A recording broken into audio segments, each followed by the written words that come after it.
today we're talking about the Bugatti Chiron, whatever it is. Whatever, the new Veyron replacement. The successor to the ultimate, I don't even want to say hypercar because that term didn't exist when it came out in 2005. One of the most incredible engineering feats in the automotive world in recent history. Absolutely. Ever, yes. And something that despite its cost of anywhere between, I don't know, 1.3 to 3.5 million for the final edition Veyrons, Volkswagen lost money on every single one of them. They just wanted it out there to prove they could do it, and it was smart. I mean, it ultimate raised, halo car. It raised their brand reputation for sure. Everybody knows what a Veyron is. We got the new one, 8-liter W16 engine, quad turbo, 1,500 horsepower, 0 to 60 under 2.5 seconds. Some interesting things.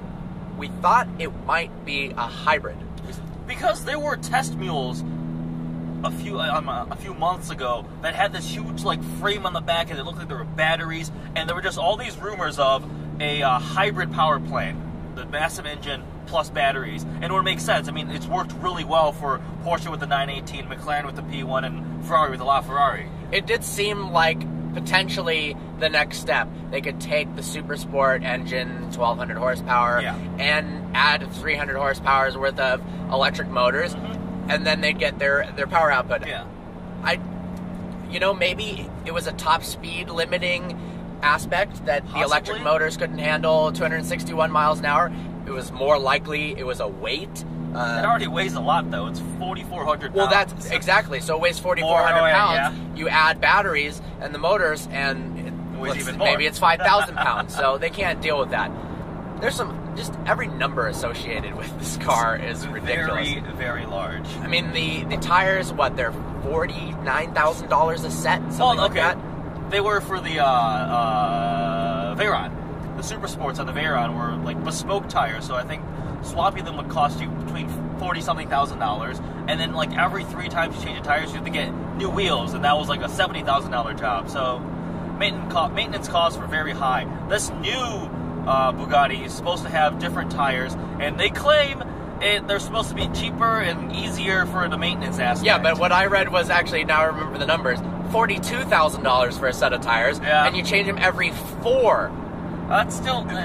you have to change the rims themselves, the wheels themselves, every time, every 4 times or so that you change the tires. And with those type of cars and those type of tires, they're going to wear out so quickly. You'll be probably lucky to see, 10,000 miles on your tires. So some other interesting things. Top speed, 261 miles an hour. It's limited due to the tires. I'd be curious to see how much faster it goes. I'm sure they improved aerodynamics. It obviously has more power. The previous generation Veyron hit 267, 268 miles an hour. I thought maybe they would be gunning for 2 seconds 0 to 60, 300 mile per hour top speed. The Speedo does go to 310 miles an hour. Yeah, 500 kilometers. That's freaking ridiculous. That's insane. Looks-wise, the exterior is stunning. So good. I think, it's an ultimate rebuttal to the people who said that the original Veyron wasn't very good looking. I'll kind of agree that the first generation, the non-Super Sports Vitesse variants, weren't that good looking, but when they came out with the newer ones, I thought they were really cool looking cars, but this is nuts. They look so mean. It took a lot of inspiration from the Gran Turismo concept they had. And I love the LED lights everywhere. And one of my favorite parts is the big C shape on the side. Yes. And I think that flows together so nicely, and it just gives you a little double, because you can color contrast in it. It looks awesome. Absolutely. Interior-wise, they've stepped the game up as well. Some themes that are similar.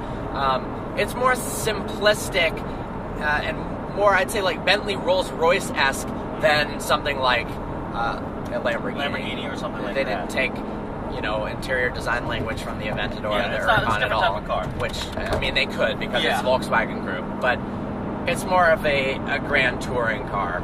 Which pricing? It has the Autobahn mode. Oh, it does, yes. When you go over 110 miles an hour. Yeah. Autobahn mode. It has handling, top speed, and lift mode for going over bumps. There's a lot of technology in it, too. I mean, all the fancy suspension parts, the adaptive aero, it'll drop down when you go into top speed mode with the top speed key. And the non-top speed key is limited to only 236 miles an hour. Yeah. So, AKA, you know, peasant speed. It's like, yeah, they've got the red key and the black key for the Hellcat that cuts the power down by 40% or so. But this one, oh no. Like, you can't get injured at 236 miles an hour. This car's going to be $2.5 million, limited to 500 vehicles built. I think that's more than Veyron, right? Veyron's 375? Ooh. Numbers. 450 total. Is that what it with was? the special editions, okay. the convertibles, it's very the coupes. It's very few overall. That's it is.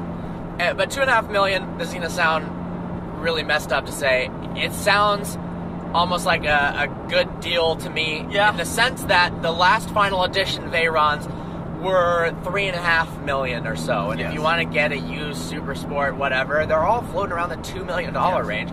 So for a brand new one, I mean, I can't even dream of that much money. But if we could, yeah. If you're in this freaking stupid world, a stupid world that we'd love to be in, yes. by the way, of money is limitless, whatever, that car's cool, let's buy it, let's get one of those, all the hypercars, Koenigsegg, I don't know. Toss one in the online shopping cart. Buy it on Amazon Prime. I will buy that. I know we've argued about this many times. I don't really like the Veyron until you get to the final Super Sport editions. I do like the Veyron. I was not a fan of it. I would much rather save much of the money and buy 6 other supercars that I think look much better. That's probably true. I appreciate the engineering marvel that goes into it. It is just an unbelievable masterpiece. But if I had $1 bajillion, would I buy one? I'd probably go buy a McLaren P1 instead, because I like McLaren. But this new one, God, it looks cool. Yeah, but the thing is, if you had $1 bajillion, yeah, I don't know how many zeros are on that number, but you'd have a P1 and a Veyron. That's true. That is very true. At least I think. What do I know? But probably. They probably do. I'm sure some Arab sheik is going to buy 4 of the new Veyrons, one in each color. Yeah. I like there's a full online configurator. You can go through all the different color schemes. Some of them look actually kind of weird. There's like you can get one tan exterior with the black contrast, and I thought it looked weird as hell. That's pretty weird. The color they showed at the auto show with the light blue, that is a good color. So awesome. Looks Vehicle really Virgins colors. Vehicle Virgins we blue. need one. We need one. So Bugatti, if you see we're this making video, the GoFundMe. No, we want a Bugatti sponsorship. We will drive it for 5 years for you. We'll do a full review and everything. You have to help us cover the maintenance costs, but yeah, we can't afford the maintenance cost on the thing. We can't afford the insurance.